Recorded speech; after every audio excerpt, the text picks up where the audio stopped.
I saw my wife's divorce plan coming, so I hid my assets. She filed anyway and lost everything.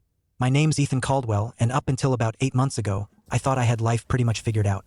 I'm 34, a structural engineer from Boise, Idaho, with a decent job designing bridges and a marriage that, for the most part, felt like a well-built trust, strong, reliable, able to weather the storms. My wife, Lauren, and I had been together for 7 years, married for 5. She's a graphic designer, freelancing mostly, with a sharp eye for detail and a laugh that could light up a room. We weren't perfect, but we were solid. Or so I thought. It started with the little things, cracks you don't notice until they spiderweb out of control. Around last July, Lauren started acting off. She'd always been a bit of a night owl, sketching late into the evening while I crashed after a long day at the office. But suddenly, she was taking her laptop to the guest room, closing the door behind her. At first, I figured it was a big project. She'd get like that when a deadline loomed. Just need some quiet, she'd say with a quick smile, brushing it off. I didn't push. Then came the phone. Lauren used to leave it lying around on the kitchen counter, the armrest of our beat-up leather couch, wherever. She didn't care if I grabbed it to check the weather or order pizza. But one day, I noticed she'd started keeping it glued to her side, even when she was just stepping out to water the plants on our back deck. That phone was in her hand or her pocket. I made a dumb joke about it once. "What, you got the nuclear codes on there now?" And she laughed, but it was tight, forced. "No, just client stuff," she said, her eyes flicking away. "I'm not the paranoid type. Never have been. I grew up in a small town outside Boise, where folks left their doors unlocked and trusted their neighbors. Suspicion doesn't come naturally to me, but after a while, those little shifts started piling up. She'd take calls in the garage, her voice muffled through the door, and when I'd ask who it was, she'd wave it off. "Oh, just Sarah from the co-op." You know how she rambles. Except Sarah didn't ramble. She was a straight shooter, and I hadn't seen her name pop up on Lauren's phone in months. The real kicker came one Saturday in August. Lauren said she was meeting a friend for brunch at the Rusty Spoon, this diner we love downtown. I had a rare day off, so I thought I'd swing by, surprise her with a coffee to go. Something cute, you know? I parked across the street, and there she was, standing outside the diner. Not with a friend, though. She was pacing, phone pressed to her ear, her free hand gesturing wildly. I couldn't hear much from my truck, but I caught snippets. "It's set, just a little longer. And we'll be fine once it's done." My gut twisted. This wasn't brunch talk. This was something else. When she got home that afternoon, I played it cool. "How was brunch?" I asked, flipping through a takeout menu like nothing was up. She didn't miss a beat. "Great. Tara's still a mess over her ex, though. Kept me forever." Tara? I hadn't heard about Tara in years. Lauren didn't even blink as she spun the lie, and that's when I knew something was wrong. Really wrong. That night I couldn't sleep. I kept replaying her words, her tone, the way she'd been pulling away. Was it an affair? A work thing gone weird? I didn't know, but I wasn't about to let it fester. I decided to keep my eyes open, play it smart. If Lauren was hiding something, I'd figure it out. I just didn't expect how deep it'd go. The next few weeks felt like walking on a tightrope. I didn't want Lauren to know I was onto her. Not yet, so I kept things normal. I'd come home from work, crack open a beer, ask about her day. She'd give me these vague, breezy answers. "Oh, you know, same old design stuff." And I'd nod like I bought it. But inside, I was cataloging everything. Every late-night client call. Every time she flipped her phone face down on the table. Every excuse to step out of the room. It was like living with a stranger wearing my wife's face. Then she dropped the bomb. It was a Wednesday night, mid-September, and we were eating takeout from that Thai place she loved. Out of nowhere, she set her fork down and said, "Hey, we should really get our finances organized." I froze, a spring roll halfway to my mouth. "Organized how?" I asked, keeping my tone light. She shrugged, like it was no big deal. "You know, put all our account info in one place, bank stuff, investments, the house title. Just in case." "Just in case of what?" I pressed, my engineer brain kicking in, looking for the load-bearing reason behind this. She smiled, but it didn't reach her eyes. "Life happens, Ethan. What if there's an emergency, or we need to make a big move fast? It's smart, right?" On paper, sure, it made sense. We'd always kept our finances separate-ish, joint account for bills, but my savings and her freelance income stayed in our own lanes. We'd never talked about merging it all before. Why now? I mumbled something like, "Yeah, maybe," and let it drop. But that night, I couldn't shake it. Lauren wasn't the just-in-case type. She was spontaneous, artsy, the kind of person who'd book a weekend trip to Portland on a whim and figure out the budget later. This felt scripted, like she'd rehearsed it. And it wasn't just the words, it was the timing. After months of distance, secret calls, and that weird brunch moment, this was the thread that started tying it all together. The next day, while she was out running errands, I did something I'd never imagined doing. I logged into our joint account. We'd set it up years ago, back when we bought the house, and I hadn't checked it in forever. What I found made my stomach drop. Over the past 6 weeks, there'd been a dozen small withdrawals, $200 here, $150 there, nothing huge, but they added up to almost $2,000. No labels, no receipts, just miscellaneous transfers to her personal account.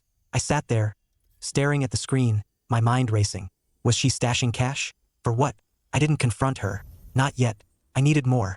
So I called my buddy Derek, a divorce lawyer I'd known since college. We met up at a dive bar on the edge of town, away from prying eyes. Over a couple of IPAs, I laid it all out, the phone, the calls, the money, the sudden interest in our finances. Derek leaned back in his booth, rubbing his jaw. Look, man, I'm not saying she's definitely up to something, but this smells like prep work. If she's planning a split, she might be trying to lock down what she can before she bolts. You need to protect yourself. Protect myself how? I asked, feeling like I was in some bad movie. He grinned, but it wasn't funny. Move your assets. Now, get them out of her reach, legally, of course. If she's gearing up for a fight, you don't want to be the guy caught with his pants down. He sketched out a plan on a napkin. Transfer my savings, the equity in our house, anything big into a trust under someone I trusted. Your sister's still in Seattle? He asked. I nodded. Good. Use her. It felt insane, like I was declaring war on the woman I'd promised to love forever. But the more I thought about it, the more it made sense. If Lauren was building something behind my back, I couldn't just sit there and wait for the hammer to fall. That weekend, while she was at some design workshop, I called my sister, Mia. I need a favor, I said, my voice shaking. Can you hold some stuff for me? Legal stuff. I'll explain later. She didn't hesitate. Whatever you need, Ethan. You okay? Yeah, elite. Just being careful. By Monday, I'd moved it all, my 401k, my savings, the house deed, into a trust under Mia's name. It was airtight, notarized, done. Lauren didn't suspect a thing. She came home that night, kissed me on the cheek, and asked if I wanted to binge some Netflix. I said sure, but inside I was a mess. Part of me felt like a traitor. The other part felt like I just dodged a bullet I couldn't yet see. For the next couple of weeks, I walked on eggshells, waiting for the other shoe to drop. Lauren acted like everything was fine, maybe even better than fine. She started cooking dinners again, something she hadn't done in months, pulling out old recipes like her mom's lasagna or that spicy chili I loved. She'd chatter about random stuff, her latest design gig, a funny TikTok she'd seen, while I nodded along, trying to figure out if this was genuine or just a better disguise. It was eerie, like she was auditioning for the role of perfect wife right when I'd started doubting she even wanted to be my wife at all. Then she stopped mentioning the finances. Completely. After pushing it twice in a row, it was like the topic had vanished from her script. I tested the waters once, casually asking, "Hey, you still want to get that account stuff sorted?" She froze for a split second, then laughed it off. "Oh nah, it's not a big deal. We're good, right?" Her eyes darted to her phone, and she flipped it face down on the counter.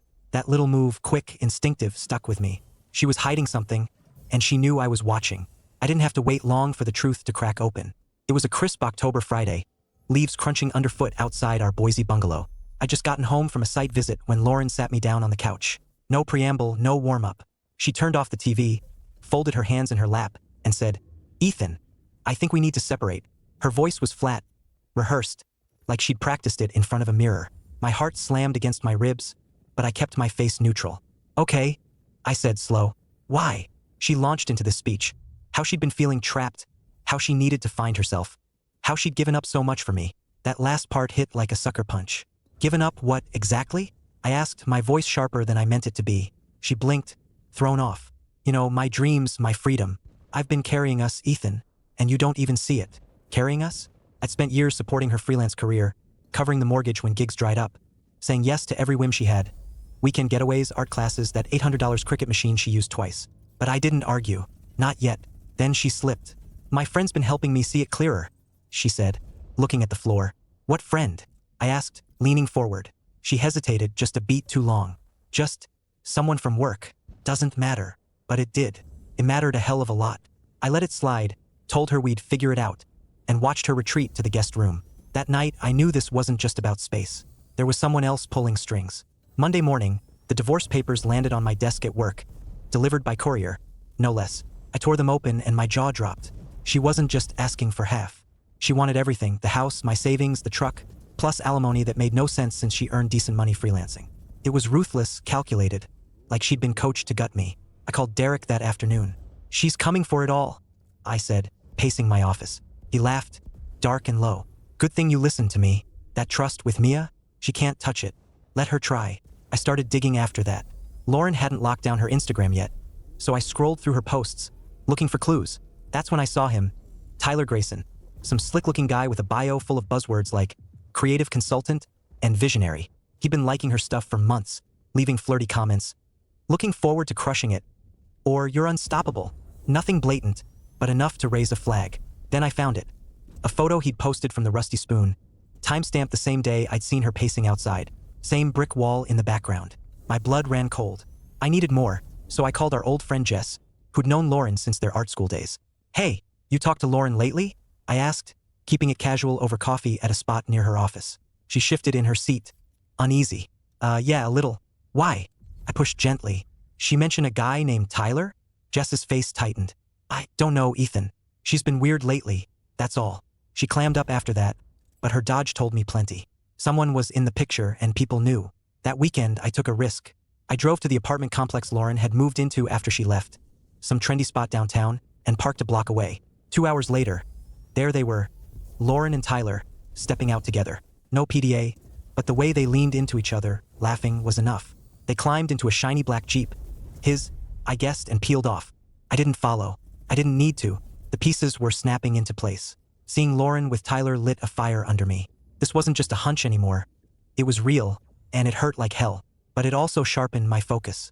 If she thought she could blindside me, take everything I'd worked for, and waltz off with this guy, she had another thing coming. I wasn't going to roll over.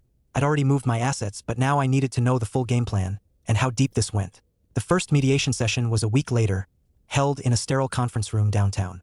I walked in with Derek, calm on the outside, a wreck inside. Lauren sat across the table, her lawyer. A wiry guy with a cheap suit and a smug grin, flipping through a thick folder like he'd already won. He started rattling off her demands. Half the house? Fair enough. My entire savings? Bullshit. The truck? Hers was newer.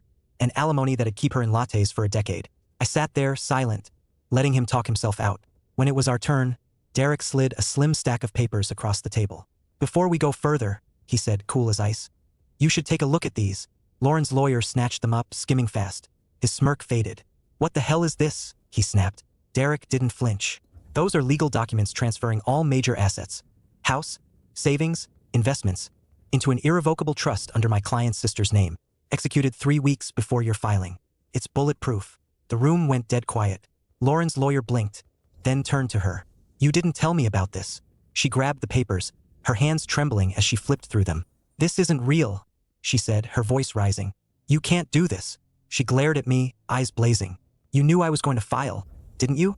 You set this up to screw me. I didn't say a word. I just watched her unravel. Derek leaned forward, voice steady. The dates speak for themselves. All transfers were completed legally, notarized, and filed before you served papers. There's nothing to contest. Her lawyer stammered, flipping pages, but he knew it was over. Lauren's face went from shock to fury. You're a bastard, Ethan, she hissed. I can't believe you'd do this to me. That's when I finally spoke. Funny, I said, keeping my tone even. I was thinking the same thing about you. The meeting ended fast after that. Her lawyer muttered something about reassessing, and we walked out. In the hallway, Lauren grabbed my arm, her nails digging in. This isn't done, she growled. You'll pay for this. I pulled free and looked her dead in the eye. I already paid enough trusting you. She didn't let up after that. The calls started that night. Dozens of them. First, she was sweet, leaving voicemails like, Ethan, please, let's just talk. I didn't mean for it to go this far. By morning, she'd flipped, screaming, you're a selfish prick. You think you can just hide everything and win. I didn't answer. Derek had warned me. Don't engage. Let her dig her own hole. And she did. Word started spreading. Lauren told anyone who'd listened that I'd tricked her, that the divorce was my fault, that I'd gone crazy and locked her out of our money. Some friends bought it at first. Her brother even texted me, pissed, saying I should have manned up and talked it out. But her story had cracks. Why file papers if it was all a misunderstanding? Why demand alimony if she was so independent? The truth came out thanks to Jess. A few days after mediation, she called me, guilt in her voice. I didn't want to get involved, Ethan, but you deserve to know. She'd overheard Lauren and Tyler at a bar, bragging about starting over, once the settlement came through. Jess had snapped photos of texts off Lauren's phone when she stepped away. Messages to Tyler saying, he'll cave, just watch. We'll have the house by Christmas. Tyler's replies were worse. Push harder. Guilt him.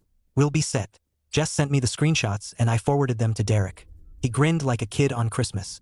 This is gold, man. She's toast. We leaked the texts to a few mutual friends, not to be petty, but to shut down her lies. It worked. People stopped buying her sob story. Her brother called me a week later, apologetic. I didn't know she was playing you like that. I am sorry, ma'am. By the time the divorce finalized in December, Lauren had nothing left to fight with. The trust held firm, house, savings, all mine. She got her car, her stuff, and a few grand from the joint account I'd left untouched. Tyler? He bailed the second her plan tanked. Last I heard, she'd moved to some cramped studio across town, alone. The weeks after the mediation were a blur of noise and silence. Lauren's meltdown went full throttle. She wasn't just calling me anymore. She was hitting up everyone we knew, spinning wild tales to salvage her image. One day she'd tell people I'd stolen her future. The next she'd claim I'd begged her to stay and she'd nobly refused. It was a mess, but the screenshots Jess gave me cut through her noise like a buzzsaw. Once those texts circulated, her credibility evaporated. Friends stopped answering her calls. Her own family started pulling back. Even her Instagram, usually a curated shrine to her perfect life, went quiet. No more artsy coffee shots or cryptic captions. I kept my head down, focusing on work and the house. Mia flew in from Seattle for a weekend to help me repaint the living room. Bright blue, a color Lauren always hated. "You dodged a missile, little brother?" Mia said, roller in hand, paint speckling her jeans. "She was a user, and you're better off." I nodded, but it didn't feel like victory. Felt like survival. Years of memories, road trips to Yellowstone, lazy Sundays on the couch, were tainted now, reduced to a con I hadn't seen coming. Lauren's last gasp came in early January. She showed up at the house one night, unannounced, banging on the door like a storm. I just cracked a beer and settled in to watch a game when I heard her voice, shrill through the wood. "Ethan, open up. We need to talk." I froze, debating whether to call the cops, but curiosity, or maybe stupidity, won out. I opened the door a crack. She looked rough, hair messy, eyes red, like she hadn't slept in days. "What do you want, Lauren?" I asked, keeping the chain on. She launched into a ramble, half apology, half accusation. "I messed up, okay? I didn't mean for it to go this far. Tyler, he pushed me into it, said we'd be set if I just got what I deserved. But I miss you, Ethan. Can't we fix this?" Her voice cracked, and for a second, I saw the woman I'd married, vulnerable, real. But then I remembered the texts, the calculated moves, the way she'd sat across from me in mediation like I was a mark, not her husband. "You don't miss me," I said low. "You miss the payout that didn't come."